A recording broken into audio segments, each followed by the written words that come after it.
महाराष्ट्राची प्रगती पंतप्रधानांच्या नेतृत्वामध्ये सुनिश्चित आहे. हेच आमची निवडणुकीमध्ये पण संकल्प होती. आता 5 वर्षामध्ये त्याला आम्ही साकार करून महाराष्ट्राच्या जनताच्या समोर आणि त्यांच्या चरणामध्ये समर्पित करणार, हे भारतीय जनता पार्टी आणि महायुती सरकारचा संकल्प आहे.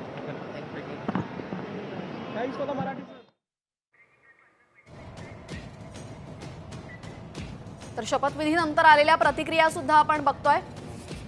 ज्योतिरादित्य सिंधिया यांनी म्हटलेलं आहे की देवेंद्र फडणवीस यांच्या नेतृत्वामध्ये ते खरे व्यक्तींनी आज मुख्यमंत्री म्हणून शपथ घेतली आहे.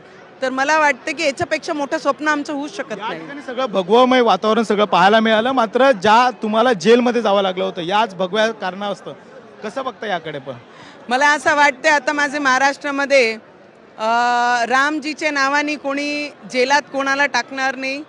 आत्ता माझे महाराष्ट्रामध्ये कोणीही हनुमान चालीसा पठण करणार म्हणून कोणी जर म्हटलं तर त्याला जेलमध्ये जावं लागणार नाही.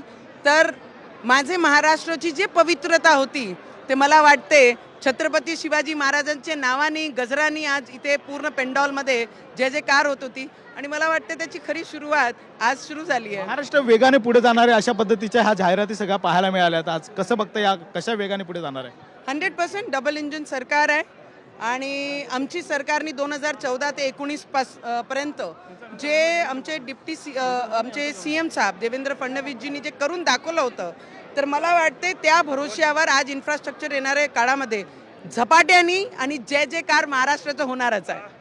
प्रवीण गणेश कोडे, मराठी, मुंबई.